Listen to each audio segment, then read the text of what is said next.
Olá pessoal, tudo bem? Como estão vocês? Tudo certo? Mais uma vez estamos aqui para a aula número 2, comigo, Paulo Rossetti. Sejam bem-vindos e bem-vindas. Vamos ver a capacidade de resistência à fratura das restaurações de disilicato de lítio para sistemas CAD/CAM em função do desenho do preparo dentário. Exatamente isso aí. E por quê? Porque nós temos uma preocupação clínica com o desenho do preparo, ou seja, o posicionamento das margens e com o tipo de restauração que ele vai gerar, com o volume da restauração que ele vai gerar. Nós precisamos saber se a restauração aguenta, se ela tem uma resistência mecânica final boa, depois de cimentada em função do desenho do preparo. Então, para você que já viu a aula 1, sabe que eu vou repetir o mesmo esquema aqui na aula 2. Ou seja, nós vamos fazer 3 coisas. A primeira é ler de maneira diferente esse trabalho científico. A segunda é uma análise simplificada da sua metodologia. E a terceira é a desmistificação total, completa da estatística desse trabalho. Então, prepare-se, fiquem comigo, vamos em frente. Pessoal, eu sempre começo analisando as palavras difíceis e normalmente essas palavras difíceis estão no título do trabalho. E aqui, como vocês podem ver, esse trabalho ele lida com a resistência à fratura das coroas e overlays feitas em disilicato de lítio, CAD/CAM, só que cimentados sobre preparos que têm desenhos variados. Então, aqui a gente não tem muitas palavras difíceis, mas tem palavras-chave fundamentais para vocês entenderem. E mais uma vez, se vocês não souberem, recorram a um dicionário de termos técnicos, anotem no papel o que essas palavras significam, porque daqui para frente vai ser fundamental entender como a pesquisa será realizada. E eu vou direto para a metodologia. Então, pessoal, olha que bacana esses pesquisadores fizeram. Em vez de ficar trabalhando com dentes, eles escolheram um manequim de taipodonte, mais especificamente o segundo premolar superior, que é um dente com dimensões onde a gente pode controlar em termos de pesquisa. Esse manequim foi colocado nesta máquina de escaneamento que vocês estão vendo aí. É a imagem que está mais ou menos no centro desse slide. O manequim foi escaneado e esse escaneamento do segundo premolar superior, o desenho digital, foi transferido para uma máquina de utilizando uma resina específica e com módulo de elasticidade semelhante à dentina, porque a gente precisa de um comportamento biomecânico muito similar ao que existe nos dentes. Então os nossos preparos são de resina 3D, eles são impressos todos padronizados com as mesmas dimensões em resina 3D. Depois foi necessário confeccionar as restaurações, e como elas foram realizadas? Os troquéis que já estavam prontos, os nossos preparos, foram escaneados através de um dispositivo de escaneamento intraoral. Aqui foi utilizado o PrimeScan. Depois, esses arquivos foram projetados numa tela, as restaurações foram desenhadas e já eu vou mostrar como elas são. E aí, dentro de um dispositivo CAM, CEREC no caso, as restaurações, todas as restaurações foram confeccionadas no IPS Emax CAD, que é uma cerâmica de disilicato de lítio mais específica para tecnologia digital. Quais são os nossos grupos?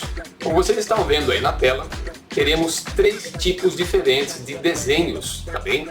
Todos possuem o término em chanfro e todos os desenhos estão projetados para que as restaurações de disilicato de lítio tenham 1,5 milímetros de espessura em toda a sua área. Então, da esquerda para a direita, eu tenho o primeiro desenho de preparo, que é uma coroa total, o término em chanfro.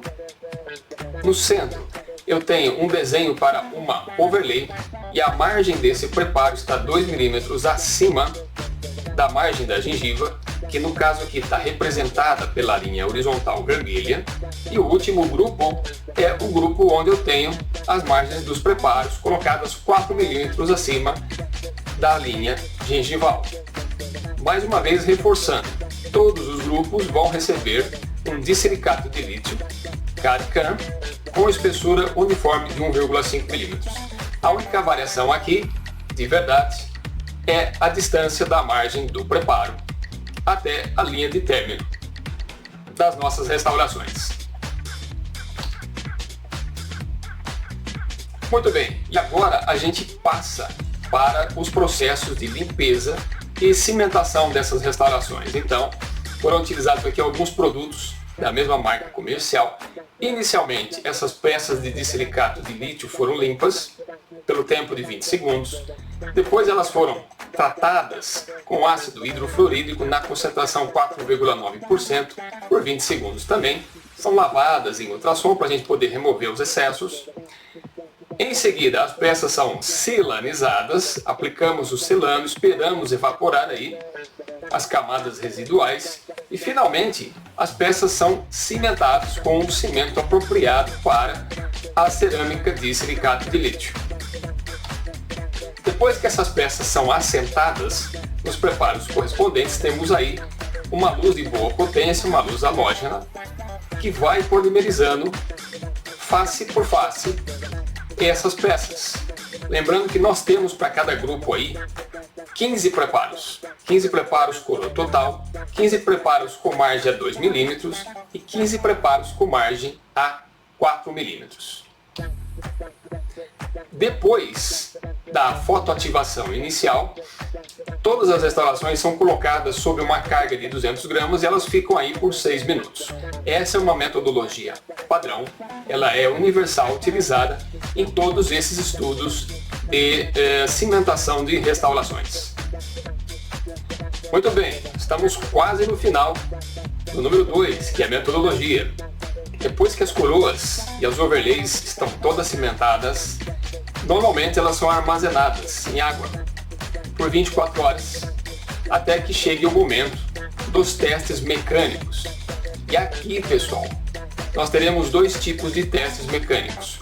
O primeiro é o que a gente chama de teste de fadiga, que funciona mais ou menos como se fosse uma pessoa mastigando já com a restauração em posição.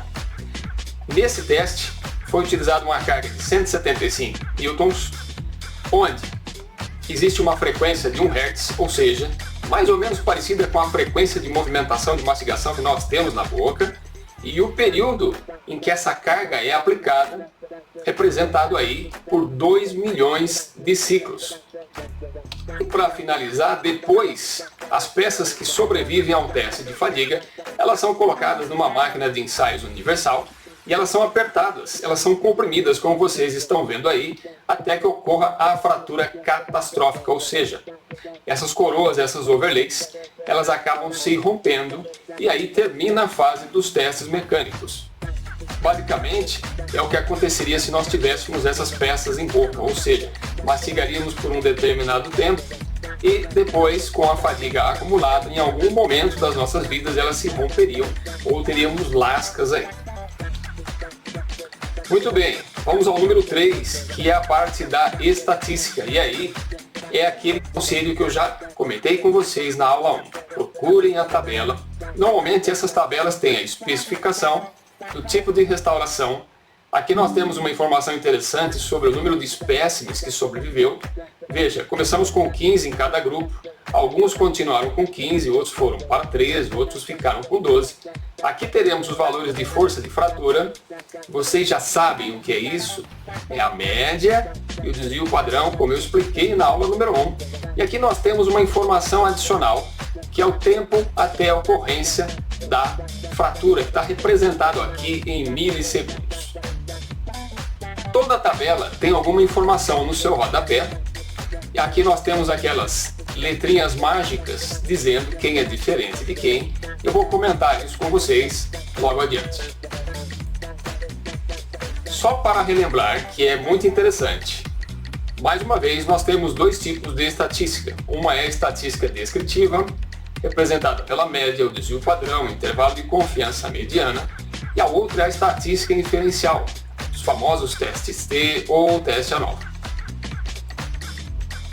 Agora vamos aos resultados. Então o que vocês estão vendo aí na tela nada mais é do que a média e o desvio padrão para os grupos onde só há coroa total, os grupos onde a distância até a margem é 2 mm e os grupos onde a distância até a margem é 4 mm. Mas vejam que interessante. Coroa total, estamos acima dos 1000 newtons.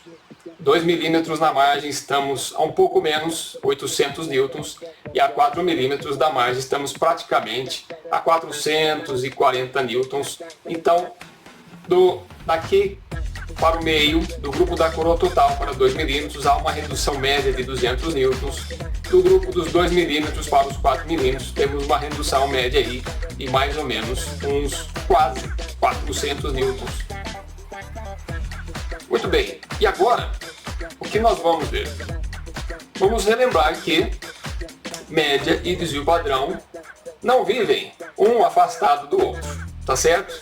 E que essa área embaixo da curva representa probabilidade de ocorrência de 68% de todos os meus valores de fratura. Então, se nós quiséssemos interpretar isso de uma maneira diferente, ficaria assim.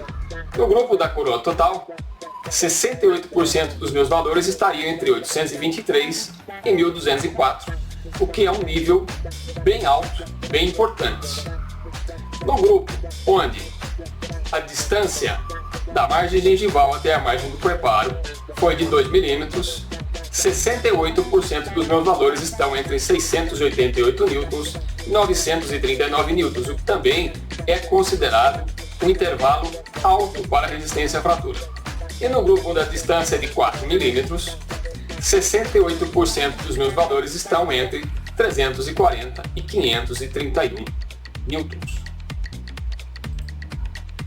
Muito bem, mas ainda falta a estatística inferencial de comparação.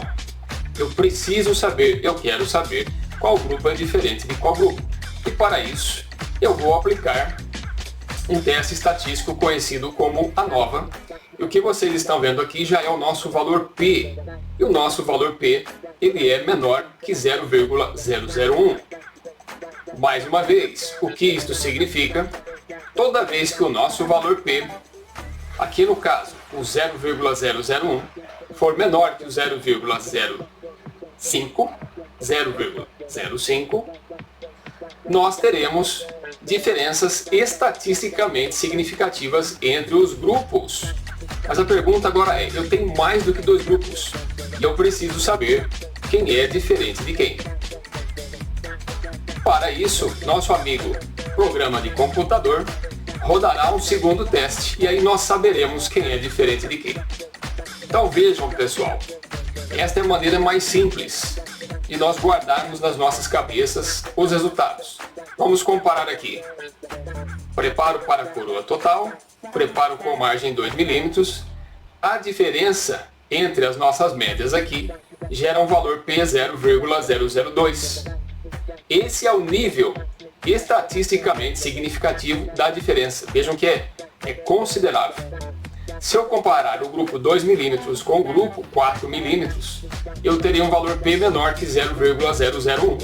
E comparando o grupo da coroa total com o grupo da overlay 4 milímetros de distância, eu também teria um P menor que 0,001. Então, aqui eu tinha 1018 newtons, eu passo para 813 newtons e passo para 436 newtons. Do ponto de vista clínico, o que fica para a gente? Muito interessante. Embora exista uma diferença estatisticamente significativa entre os valores de resistência à fratura, mesmo quando eu considero a overlay 4 milímetros de distância e considero os valores máximos de carga em boca para a região de premolar, que estão na faixa dos 300 newtons, tecnicamente na nossa clínica nós poderíamos sim realizar qualquer um desses 3 tipos de preparo. Compreendem? Mesmo que o maior valor esteja para a coroa total e o valor intermediário esteja para a nossa overlay 2 milímetros. Considerando aí que os términos estão em chanfre e que as espessuras obtidas são todas uniformes nos 3 grupos.